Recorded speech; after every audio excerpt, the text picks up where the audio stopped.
मित्रों, राधे राधे, जय श्री कृष्णा। कैसे हो? आशा करते हैं सभी मेरे भाई बहन से जो अच्छे ही होंगे। और भगवान जी से हम तो है जो गणेश जी भगवान जी से हम तो यही प्रार्थना करेंगे कि हे विघ्नहर्ता पार्वती नंदन गणेश जी, आप है जो सभी जो भक्त है जो आपकी ये कथा है जो सुन रहे हैं और आपके नियमों का जो भी पालन करते हैं, मेरे भक्तजन है वो, मेरी भाई बहन है वो, तो आप सभी की है जो मनोकामना है, हे गणेश आप सभी की इच्छा है जो पूर्ण करना। क्योंकि इस संसार में है जो 100 में से है जो 10% बंदे ही ऐसे हैं कि गणेश जी जो सुखी है, और सभी तो दुखी ही दुखी है। चाहे कोई किसी भी ही चीज़ से है जो दुखी हो, लेकिन है दुखी के दुखी। तो सभी का जो कष्ट है वो है जो गणेश जी को माना जाता है कि ये पार्वती नंदन विघ्नहर्ता, सभी का जो विघ्न है, जो रास्ते में कोई भी विघ्न आता है, किसी के भी कार्य में विघ्न आता है, बाधाएं आती है, तो ये जो गणेश जी को है जो एक बार हम हैं सच्चे दिल के साथ में है जो मना लेते हैं, गणेश जी को याद कर लेते हैं और सच्चे दिल से गणेश जी की भक्ति कर लेते हैं और खुश कर लेते हैं, तो कहा जाता है कि सभी भक्तों की मनोकामना है जो पूर्ण होके ही रहेगी। और रास्ते से जो भी विघ्न है तो वो गणेश जी है जो अपने आप है जो हर लेंगे। क्योंकि पार्वती नंदन को है कहा गया है कि वे विघ्न को हरने के लिए ही है जो माने जाते हैं। तो मेरी बहनों और भाइयों, हम आपसे हाथ जोड़ करके विनती करते हैं कि इस कथा को आप है जो पूरा सुनना, बीच में है जो बिल्कुल भी मत छोड़ना। और जो भी मेरे भाई बहन हैं दुखी है और जिनकी भी मनोकामनाएं हैं, जो भी इच्छाएं हैं, वो बहुत दुखी है, बहुत ही सालों साल बहुत दुखी है, तो वह उनकी है जो इच्छा पूर्ण नहीं हो रही है। तो मेरी बहनों भाइयों, ये कार्य आप है जो अपनी इच्छा से है, जो एकदम सच्ची श्रद्धा के साथ में है, जो गणेश जी को मना लेना। और हम बता रहे हैं आपको कि आपको गणेश जी को है जो कैसे खुश करना है, कैसे गणेश जी है जो आपकी पूजा को है जो स्वीकार करेंगे और कैसे स्वीकार नहीं करते हैं। तो आज आपको हम है जो आपकी सभी समस्याओं का समाधान बता रहे हैं। और अगर आपने ये समाधान है जो कर लिया मेरी बहनों बुधवार के दिन, या फिर आप कंटिन्यू जो आपके विघ्न आ रहे हैं, रास्ते में बाधाएं आ रहे हैं, समस्याएं आ रही है, तो आप रोज़ भी कर सकते हो। और या फिर आप मेरी बहनों आप बुधवार के दिन और आप गणेश चतुर्थी को, गणेश चतुर्थी आती है मेरी बहनों, तो आप गणेश चतुर्थी को तो आपको ये कार्य जरूर करना है, अवश्य करना है मेरी बहनों। और आप देखना आपकी है जो समस्या है, मेरे पार्वती नंदन विघ्नहर्ता गणेश जी है जो आपकी जो समस्या है जो दूर करके ही रहेंगे और आपकी इच्छा है जो पूर्ण होकर ही रहेगी। तो मेरी बहनों, आज मैं आपको गणेश जी की है जो खुश करने के लिए जो ये उपाय हैं, और गणेश जी को क्या क्या पसंद है, क्या क्या बहुत ज़्यादा प्रिय है, उससे गणेश जी को अपनी मनोकामना है जो स्वीकार करनी ही होगी, तो आज हम ये बता रहे हैं। और आप कथा को पूरा सुनना, बीच में अधूरा बिल्कुल भी मत छोड़ना। क्योंकि आप अगर आधी अधूरी जानकारी लेते हो तो वो आपके कोई भी कार्य में मतलब काम में नहीं आएगी और आपकी इच्छा है जो ऐसी अधूरी रह जाएगी।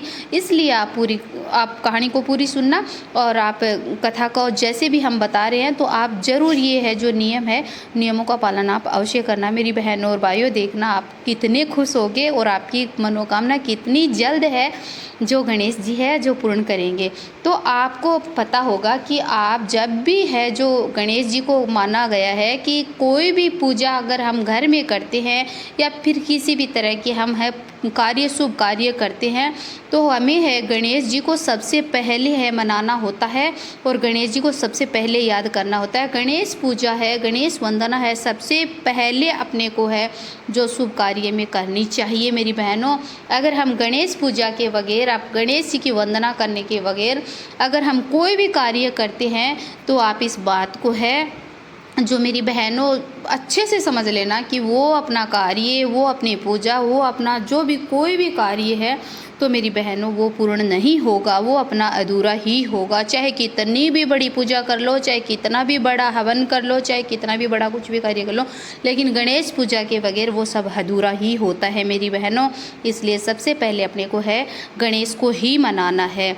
और मेरी बहनों, हम अगर व्रत भी करते हैं तो और कथा सुनते हैं, तो कथा सुनने के बाद में अपन है जो गणेश की कहानी सुनते हैं, इतना तो आपको पता है मेरी बहनों। और अगर नहीं पता है तो आपको कोई भी व्रत करते हो आप, कोई भी फास्ट करते हो, तो आपको करने से पहले सुन सकते हो आप गणेश कथा, और या फिर आप अपना जो किसी भी जैसे लक्ष्मी माता का व्रत है, विष्णु भगवान का व्रत है, आपने कर लिया तो आप उनकी कथा सुन के, और आप फिर है गणेश की है कथा है जो अवश्य सुनना, और आप गणेश को 1 लोटा जल गणेश को देना, और 1 लोटा आप जिस भी भगवान का व्रत कर रहे हो उनको देना। तो मेरी बहनों, आपकी ये जो मनोकामना है वो अवश्य पूर्ण होगी, और वो भगवान है जिसका आप व्रत करें वो भी आपकी मनोकामना है जल्द ही पूर्ण करेंगे। अभी मेरी बहनों आपको बता देती हूँ कि गणेश जी सभी के कष्ट हरते हैं, गणेश जी सभी की बाधाओं को दूर करते हैं। तो आप कैसे करते हैं और आपकी जो इच्छा है कब तक पूर्ण होती है, और गणेश जी के कानों तक आपकी जो पुकार है वो कब पहुँचती है। मेरी बहनों, ऐसे तो आपको पता ही है कि सभी संसार में हैं, बहुत ही बड़े बड़े विद्वान पंडित बैठे हैं, तो वो सभी है अपने अपने कुछ न अपन तो कहाँ है, तो वो सभी के सभी है जो बताते भी रहते हैं, करते भी रहते हैं। नहीं, पर मेरी बहनों, सभी को है नियम से करना चाहिए, इससे तभी भगवान जी है अपनी पूजा को स्वीकार करते हैं। सबसे पहले अपना हृदय है वो स्वस्थ शुद्ध रखो मेरी बहनों, और तन मन से पूजा करनी चाहिए। जब पूजा में हम बैठते हैं मेरी बहनों, तो सिर्फ और सिर्फ पूजा में ही अपने को ध्यान देना चाहिए, अदरवाइज किसी भी कार्य में अपने को ध्यान नहीं देना चाहिए। चाहे आप 5 मिनट के लिए ही भगवान के लिए 5 मिनट निकालो, लेकिन वो 5 मिनट अगर निकाल रहे हो तो वो सिर्फ भगवान की होनी चाहिए। अदरवाइज आप किसी के लिए कि सारा दिन ही आप 24 घंटे ही निकालते हो मेरी बहनों, लेकिन 5 मिनट आप भगवान के लिए, तो भगवान के तन मन से ही पूजा करनी चाहिए। इसलिए पहला कार्य आपको जब करना है, तो आपको भगवान की जब पूजा करते हो तो आपको है भगवान के मन में ही आपको आंखें बंद करके और भगवान का ही स्मरण करना है, और गणेश को करना है, गणेश का स्मरण करना है। उसके बाद मेरी बहनों, गणेश जी को अब क्या क्या है जो प्रिय है वो मैं बताती हूँ। इसीलिए बता रहे हैं हम कि गणेश जी को है जो क्या क्या प्रिय है, और इस मतलब अपने को है जो ये गणेश जी को अर्पित करने से है गणेश भगवान है जो खुश होंगे। तो गणेश जी को सबसे प्रिय है जो है मेरी बहनों और भाइयों, दुर्वा है। दुर्वा जानते हो कि दुर्वा अपन बोलते हैं, दूब को बोलते हैं, और दूब ऐसे ही सिंपल दूब नहीं होती है। दूब की जो सबसे ऊपरी पत्ती होती है या तो 3 होनी चाहिए या 5 होनी चाहिए, वो है दुर्वा है जो बहुत ही उत्तम मानी जाती है। और गणेश है जो बहुत ही खुश होते हैं दुर्वा से, तो इसलिए गणेश को दुर्वा पसंद है। तो गणेश जी की आपको है जो दुर्वा है जो समर्पित करनी चाहिए। और दुर्वा कहाँ पे समर्पित करनी है ये आपको बता देते हैं हम कि गणेश जी के शीश पे करो आप, या फिर गणेश जी के हाथों पे करो। आपको चरणों में दुर्वा है जो समर्पित नहीं करनी है। अगली बात बताते हैं कि गणेश को मोतीचूर के लड्डू है जो बहुत ही अति प्रिय हैं। तो लड्डू और मोदक है जो गणेश को है बहुत ही पसंद है, तो आप है भोग में गणेश को वह है जो लगा सकते हो। गणेश को है मेरी बहनों भाइयों सिंदूर भी अति प्रिय है, तो आप सिंदूर भी गणेश को है जो चढ़ा सकते हो। अगला पॉइंट बताते हैं कि गणेश जी को केला भी बहुत प्रिय है, लेकिन केला ध्यान रखना आपको 1 नहीं चढ़ाना है, केला अपने को जोड़े में 2 चढ़ाना है। हमेशा इस बात को ध्यान में रखना। जब गणेश जी के मंदिर में आप दुर्वा चढ़ाई गई हो या फिर आप भी चढ़ा रहे हो, तो वो दुर्वा आप थोड़ी सी भी अपने घर के लिए भी लेके आ सकते हो, और लेकर के आके अपने मेन दरवाजे पे स्पर्श करके और अपनी है जो तिजोरी में रख देना। तो देखना आप है जो देखते ही रह जाओगे कि आपके घर की लक्ष्मी है जो कभी भी है जो समाप्त नहीं होगी, और लक्ष्मी है जो दिन रात बढ़ती ही चली जाएगी। तो मेरी बहनों, आप है जो गणेश को खुश करने के लिए है जो ये कार्य आपको करना है, क्योंकि गणेश जी तो है जो पार्वती नंदन विघ्नहर्ता गणेश जी है जो बहुत ही है जो सभी की मनोकामना है जो अच्छे से है जो पूर्ण करते हैं और अच्छे से ही सुन लेते हैं।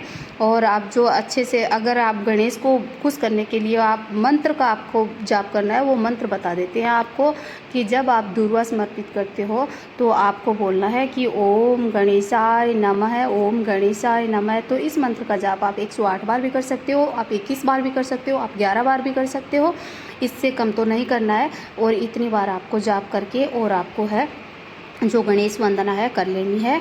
और आपको है भगवान शिव का नाम है जो अवश्य लेना है, ओम नमः शिवाय, ओम नमः शिवाय। तो आप एक बार है जो बोल दीजिए ओम गण गणपति नमः।